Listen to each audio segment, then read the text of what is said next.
Hi friends, welcome to Lakshmi Max. இன்னைக்கு என்ன பார்க்க போறோம்னா 28/8/2025 yesterday நடந்த RRB NTPC CBT1 shift 2ல கேட்ட GK question டிஸ்கஸ் பண்ண போறோம்.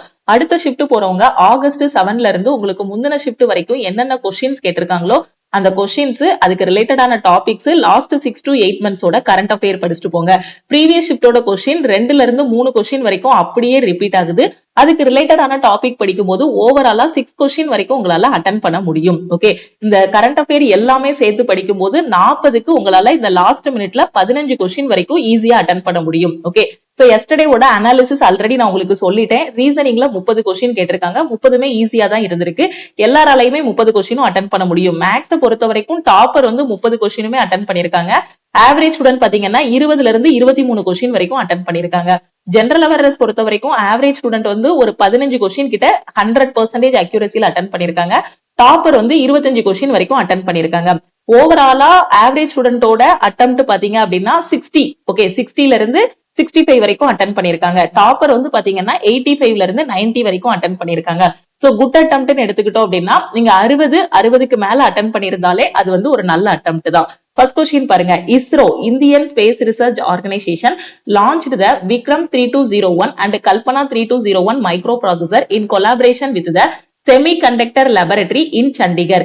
என்ன கொஸ்டின் எஸ்டர்டே கேட்டிருந்தாங்கன்னா விக்ரம் 3201 கல்பனா 3201. சோ இத லான்ச் பண்ண ஆர்கனைசேஷன் எதுன்னு கேட்டிருந்தாங்க. எது அப்படின்னு பாத்தீங்கன்னா இஸ்ரோ. யாரு கூட கொலாபரேட் பண்ணிருக்காங்க?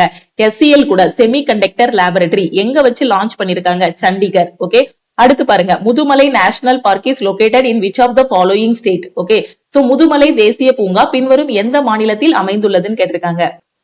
சோ முதுமலை தேசிய பூங்கா எங்க இருக்கு? தமிழ்நாட்டுல இருக்கு. அடுத்த கொஸ்டின் பாருங்க. when did Vasco da Gama came to India? Vasco ட காமா யாரு? ஒரு போர்ச்சுகீசிய மாலுமி. முதல்ல இந்தியாவுக்கு வந்த ஒரு யூரோப்பியன். முதல் இந்தியாவுக்கு வருகை தந்த ஒரு ஐரோப்பியர் யாரு அப்படின்னு பாத்தீங்கன்னா இந்த வாஸ்கோ ட காமா தான். இவர் எப்ப இந்தியாவுக்கு வந்தாரு? 1498ல வந்தாரு. ஓகேவா? சோ அதுக்கப்புறம் ரெண்டாவது டைம் எப்போ வந்தாரு? ஃபர்ஸ்ட் 1498ல வந்தாரு. அதுக்கப்புறம் 1502ல வந்தாரு. ஓகே, சோ கீழே டீடைலான எக்ஸ்பிளனேஷன் உங்களுக்கு கொடுத்திருக்கேன். which of the following rivers flows through Rajasthan? பின்வரும் ஆறுகளில் எது ராஜஸ்தான் வழியாக பாய்கிறதுன்னு கேட்டிருக்காங்க. எந்த ரிவர்? லூனி ரிவர். லூனி ராஜஸ்தான் வழியா பாயுது. Part 10 of the Constitution of India consists of article on the இந்திய அரசியலமைப்பின் பகுதி 10 டேஸ் பற்றிய சரத்துக்களை கொண்டுள்ளது. சோ பார்ட் 10ல நாம எதை பத்தி சொல்லிருக்காங்க? ஷெட்யூல் அண்ட் ட்ரைபல் ஏரியாஸ் சொல்லிருக்காங்க. At what age did Gautama Buddha attain enlightenment? Okay, so இந்த கொஸ்டின்ஸ் எல்லாமே நம்ம ஆல் இன் ஒன் கோர்ஸ்ல நம்ம டிஸ்கஸ் பண்ணிருக்கோம். இது பாலிட்டில நம்ம டிஸ்கஸ் பண்ணிருக்கோம். இது பாத்தீங்கன்னா ஏன்ஷியன் ஹிஸ்டரி பார்க்கும்போது நாம டிஸ்கஸ் பண்ணிருக்கோம். ஓகேவா? அந்த வாஸ்கோ ட காமா கொஸ்டின் பாத்தீங்கன்னா ஹிஸ்டரியில எடுத்த உடனேயுமே மாடர்ன் ஹிஸ்டரியில நாம டிஸ்கஸ் பண்ணிருக்கோம். Okay, at what age did Gautam Buddha attain enlightenment? Gautama புத்தர் பின்வரும் எந்த வயதில் ஞானம் அடைந்தார்? சோ எந்த வயதுல? 35 வயசுல அவர் என்ன பண்ணுவாரு? ஞானம் அடைவாரு. எதுக்கடியில? போதி மரத்துக்கு அடியில. Who is the 26th governor of the RBI? So RBI யோட 26th governor யாருன்னு கேட்டிருக்காங்க. Sanjay Malhotra. Who is the author of the novel Anand மாத்? ஆனந்த் மடம் நாவலின் ஆசிரியர் யாருன்னு கேட்டிருக்காங்க. பங்கிம் சந்திர சட்டோபாத்யாய். ஓகே, அடுத்து பாருங்க. MGNREGA. ஓகே, சோ இதோட எக்ஸ்பான்ஷன் கேட்டிருக்காங்க. ஓகே, MGNREGA இதோட எக்ஸ்பான்ஷன் கேட்டிருக்காங்க. Mahatma Gandhi national rural employment guarantee act. Okay, MGNREGA யோட எக்ஸ்பான்ஷன் தான் கேட்டிருந்தாங்க. அந்த ஸ்கீம் எப்போ லான்ச் பண்ணாங்க அப்படிங்கிற மாதிரி எல்லாம் கேட்கல. ஓகே, ஜஸ்ட் எக்ஸ்பான்ஷன் மட்டும் தான் கேட்டிருக்காங்க. எக்ஸ்பான்ஷனும் பாத்தீங்கன்னா ஃபுல்லாவும் கேட்கலாம், இல்ல இந்த G மட்டும் என்ன, இல்லன்னா இந்த N மட்டும் என்ன அப்படிங்கிற மாதிரியும் கேட்கலாம். Okay, so Mahatma Gandhi national rural employment guarantee act. Okay, so இந்த ஸ்கீம் எப்போ பாஸ் பண்ணாங்க அப்படின்னா 2005ல. அடுத்த ஷிப்ட்ல இதோட இயர் கூட கேட்கலாம். எப்போ பாஸ் ஆச்சு அப்படிங்கிற மாதிரி கூட கேட்கலாம். ஓகேவா? சோ 23rd August 2005ல இதோட expansion Mahatma Gandhi national rural employment guarantee act. Okay, so first பாத்தீங்கன்னா யார் இது பண்ணாங்க, ப்ரப்போஸ் பண்ணாங்க அப்படின்னு பாத்தீங்கன்னா நரசிம்ம ராவ். ஓகேவா? சோ அதுக்கப்புறம் பாத்தீங்கன்னா 625 டிஸ்ட்ரிக்ட்ல இது என்ன பண்ண ஆரம்பிச்சாங்க, இதை அக்செப்ட் பண்ணி ஒரு 625 டிஸ்ட்ரிக்ட்ல இது பண்ண ஆரம்பிச்சாங்க. ஓகே, சோ ஜஸ்ட் இதோட எக்ஸ்பான்ஷன் மட்டும் தான் கேட்டிருக்காங்க. அடுத்த ஷிஃப்ட் போறவங்க இதோட எக்ஸ்பான்ஷனும் படிச்சுக்கோங்க. எந்த இயர்ல இதை லான்ச் பண்ணாங்க, எப்போ கொண்டு வந்தாங்க அப்படிங்கறதையும் படிச்சுக்கோங்க. அடுத்து சிப்பாய் கழகத்துல இருந்து கொஸ்டின் கேட்டிருக்காங்க. ஓகே, சோ ஆங்கிலேயருக்கு எதிராக முதல்ல இந்தியாவில இருந்து ஏற்படுத்திய அந்த போர் என்ன கழகம் அப்படின்னு கேட்டிருந்தாங்க. முதல் இந்திய சுதந்திர போர், அதாவது சிப்பாய் கழகம் எப்போ ஆரம்பிச்சாங்க? 1857 ஆரம்பிச்சாங்க. இந்தியாவோட பல்வேறு பகுதிகள்ல, நம்ம நாட்டுல பல்வேறு பகுதிகள்ல இந்த முதல் இந்திய சுதந்திர போர் வந்து வெடிச்சது, அப்படிதானே? ஒவ்வொரு பகுதிகள்லயும் ஒவ்வொருத்தங்க வந்து அந்த படைகளை வழிநடத்திட்டு போனாங்க. அதுக்கப்புறம் 1858 விக்டோரியா மகாராணியோட பேரறிக்கையின்படி இந்த சிப்பாய் கழகம் வந்து என்னாச்சு, முடிவுக்கு வந்தது. ஓகேவா? சோ எக்ஸாம்ல என்ன கேட்டிருக்காங்கன்னா, சிப்பாய் கழகத்துல இருந்து ஒரு கொஸ்டின் கேட்டிருக்காங்க. ஜஸ்ட் சிம்பிளான கொஸ்டின் தான். சிப்பாய் கழகம் ஆங்கிலேயருக்கு எதிரான இந்தியாவோட முதல் போர் எது அப்படிங்கிற மாதிரி கொஸ்டின் கேட்டிருந்தாங்க. டைரக்டா சிப்பாய் கழகம் எந்த வருஷம்னு கேட்கல, ஆங்கிலேயருக்கு எதிரான முதல் கிளர்ச்சி எதுன்னு கேட்டிருந்தாங்க. எது அப்படின்னு பாத்தீங்கன்னா இந்த சிப்பாய் கழகம் தான். ஓகே, சோ ரொம்ப பிரபலமான ஒரு கிளர்ச்சி எது அப்படின்னு பாத்தீங்கன்னா சிப்பாய் கழகம் 1857. ஓகேவா?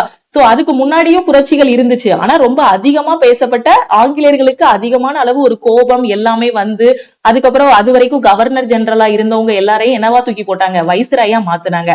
அதனால வரலாற்றுல ரொம்ப முக்கியமான ஒரு போர், ஒரு கழகம் எது அப்படின்னு பாத்தீங்கன்னா இந்த சிப்பாய் கழகம் தான். ஓகே, 1857 ஸ்டார்ட் ஆயிருச்சு, 1858 வந்து முடிஞ்சிச்சு. ஓகேவா?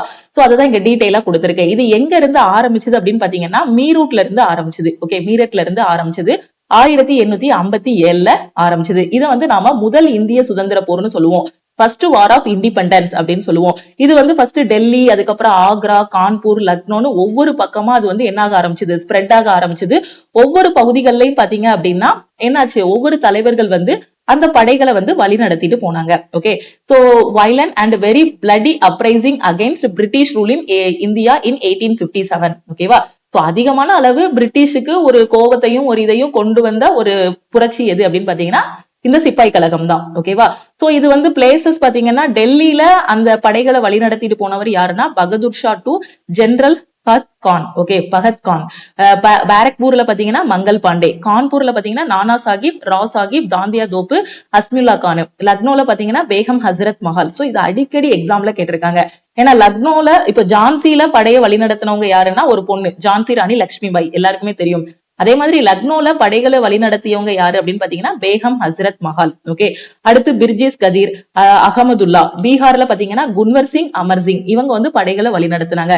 இப்படி ஒவ்வொரு பகுதிகளிலையும் அந்த முதல் இந்திய சுதந்திர போர் நடக்கும் போது யாரெல்லாம் படைகளை வழி நடத்தினாங்க, அந்த முதல் இந்திய சுதந்திர போர்ல என்னென்ன நடந்துச்சு, சோ என்னென்ன மாற்றங்கள் வந்துச்சு, எப்போ வந்து அந்த போர் வந்து முடிஞ்சிச்சு, எப்ப முடிஞ்சிச்சு, என்ன அறிக்கையின்படி முடிஞ்சிச்சு, அதுக்கப்புறம் அதோட விளைவுகள் என்ன, அந்த சுதந்திர போருக்கு அப்புறம் என்னென்ன நடந்துச்சு அப்படிங்கிற எல்லாத்தையுமே டீடைலா படிச்சுக்கோங்க. ஓகே, ஓகே, இது வந்து தமிழ் மீடியம்க்கு எக்ஸ்பான்ஷன் கொடுத்திருக்கேன். ஓகே, எக்ஸ்பிளனேஷன் கொடுத்திருக்கேன். இந்திய கழகம், சிப்பாய் கழகம் வந்து 1857 மே 10 மீரட்ல இருந்து தொடங்கிச்சு. இதை வந்து முதல் இந்திய சுதந்திர போர்னு சொல்லுவோம். இது டெல்லி, ஆக்ரா, கான்பூர், லக்னோன்னு பல பகுதிகளில் வந்து வெடிச்சது. ஒவ்வொரு பகுதிகளிலையும் ஒவ்வொருத்தங்க வந்து படையை வந்து வழி நடத்திட்டு போனாங்க.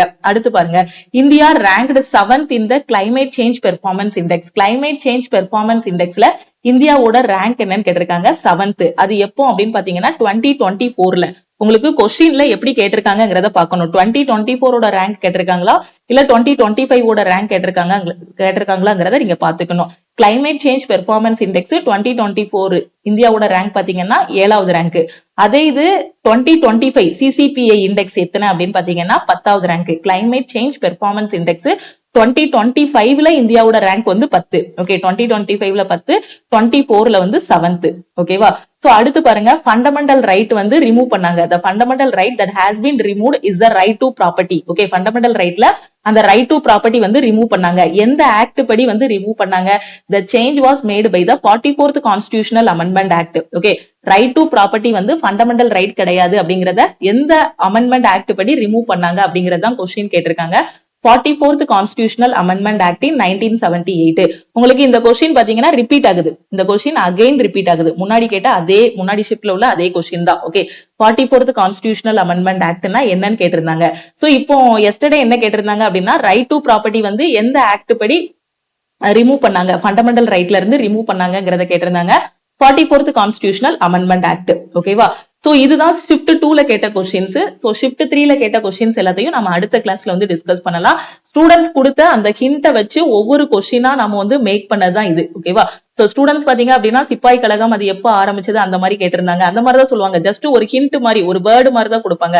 அதுக்கப்புறம் இந்த ஸ்கீம் பத்தி கேட்டிருந்தாங்க. அதுக்கப்புறம் இந்த நாவல் பத்தி கேட்டிருந்தாங்க. சோ இந்த மாதிரி வாட்ஸ்அப்ல அவங்க கொடுக்கக்கூடிய ஹிண்ட வச்சுதான் என்னென்ன கொஸ்டின்ஸ் கேட்டிருக்காங்கிறத உங்களுக்கு தொகுத்து அப்படி கொடுத்திருப்போம். சோ ஆகஸ்ட் 7ல இருந்து இன்னைக்கு டேட் வரைக்கும் நடந்த எல்லா ஷிப்டோட அனாலிசிஸோட வீடியோஸ் எல்லாமே பாத்தீங்கன்னா நம்ம யூடியூபோட பிளேலிஸ்ட்ல தனியா கொடுத்திருக்கோம். சோ அந்த வீடியோஸ பிளே பண்ணி பாத்துக்கோங்க அடுத்த ஷிஃப்ட் போறவங்க.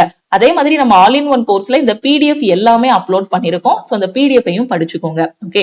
சோ அது மாதிரி குரூப் டி எக்ஸாம் பாத்தீங்கன்னா நம்ம டிசம்பருக்குள்ள எக்ஸ்பெக்ட் பண்ணலாம். இன்னும் குரூப் டிக்கு படிக்க ஆரம்பிக்கலங்கிற ஸ்டூடெண்ட் குயிக்கா படிக்க ஆரம்பிங்க. அதே மாதிரி குரூப் டிக்கு 2 மாசம் தான் டைம் இருக்கு. டிசம்பர்ல சொன்னா கூட நமக்கு கிட்டத்தட்ட 2 மாசம் தான் இருக்கு. சோ இந்த 2 மாசத்துக்குள்ள பாத்தீங்கன்னா நீங்க என்ன பண்ணணும், சிலபஸ் முடிக்கலன்னா சிலபஸ் முடிக்கணும், ப்ரீவியஸ் இயர் கொஸ்டின்ஸ் எல்லாமே பிராக்டிஸ் பண்ணணும், ரிப்பீட்டடா டெஸ்ட் எடுக்கணும். ஓகே. நான் இன்னும் குரூப் டிக்கு படிக்கவே ஆரம்பிக்கல அப்படிங்கிற ஸ்டூடெண்ட் லக்ஷ்மி மேக்ஸ் ஆப்ல இருக்கக்கூடிய குரூப் டிக்கான ஃபைனல் செலக்ஷன் பேட்ச் 2.0ல ஜாயின் பண்ணிக்கோங்க. சோ இதுல உங்களுக்கு maths, reasoning, science, general awareness எல்லா சப்ஜெக்ட்டுமே கவர் பண்ணிருவோம். அதே மாதிரி பாத்தீங்கன்னா வாரம் என்னென்ன படிக்கணுங்கிறதுக்கான சிலபஸ் மெட்டீரியல்ஸ் எல்லாமே கையில கொடுத்துருவோம். ஒவ்வொரு வாரமும் சாட்டர்டே இதுல டெஸ்ட் இருக்கும். சோ இந்த குரூப் டிக்கான ஃபைனல் பேட்ச்ல எப்படி ஜாயின் பண்ணணும் அப்படின்னா இதுதான் டீமோட வாட்ஸ்அப் நம்பர். இந்த நம்பரை லக்ஷ்மி மேக்ஸ்ன்னு சேவ் பண்ணிட்டு இந்த நம்பருக்கு ஐ வாண்ட் ஆல் இன் ஒன்னு மெசேஜ் பண்ணீங்கன்னா டீம்ல இருந்து கான்டாக்ட் பண்ணிட்டு ஜிபே நம்பர் இல்ல அக்கௌண்ட் நம்பர் கொடுப்பாங்க. அதுக்கு கோர்ஸோட ஃபீஸ் 1,999 பே பண்ணிட்டு பேமெண்டோட ஸ்கிரீன்ஷாட் சென்ட் பண்ணீங்கன்னா பேக்எண்ட்ல இருந்து அக்சஸ் கொடுத்துருவாங்க.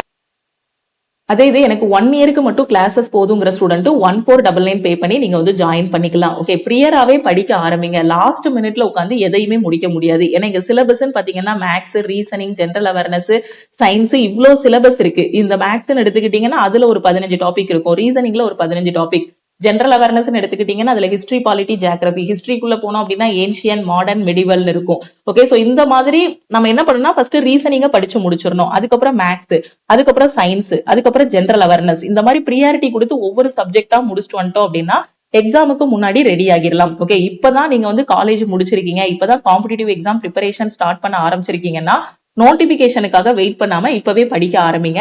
ஏன்னா அக்டோபர் 2025ல என்டிபிசிக்கான நோட்டிபிகேஷன் கன்ஃபார்மா ரிலீஸ் பண்ணுவாங்க.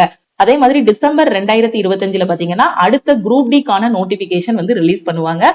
சோ அடுத்த நோட்டிபிகேஷன் எப்ப வரும், எக்ஸாம் டேட் எப்ப வரும்னு இருக்காம கரெக்டா படிக்க ஆரம்பிங்க. சோ 100% உங்களோட எஃபர்ட்டை கொடுத்தீங்க அப்படின்னா ரிசல்ட் உங்களுக்கு 200% கிடைக்கும்.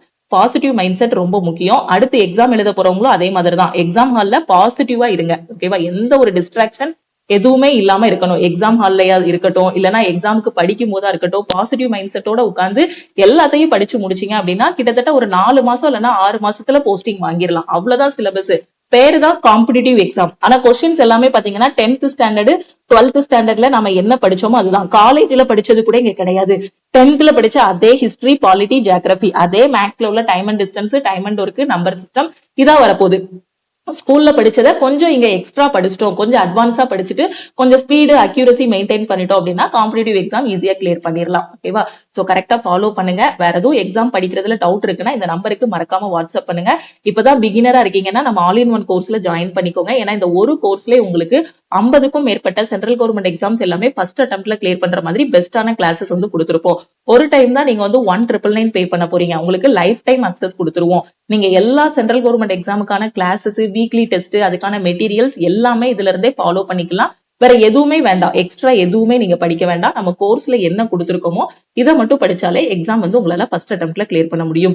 அதே மாதிரி குரூப் டிக்கு டெஸ்ட் பிராக்டிஸ் பண்ணணும், கரண்ட் அஃபேர் படிக்கணும், என்டிபிசி சிபிடி 2க்கு எனக்கு டெஸ்ட் வேணும், எம்டிஎஸ்க்கு எனக்கு டெஸ்ட் வேணுங்கிற ஸ்டூடெண்ட் டெஸ்ட் பேட்ச்லயும் கரண்ட் அஃபேர்லயும் ஜாயின் பண்ணிக்கலாம். டெஸ்ட் பேட்ச் அண்ட் கரண்ட் அஃபேருக்கான ஃபீஸ் 499. ஓகே. நீங்க எந்த கிளாஸ் ஜாயின் பண்ணாலும் இந்த நம்பருக்கே மறக்காம வாட்ஸ்அப்ல மெசேஜ் பண்ணுங்க.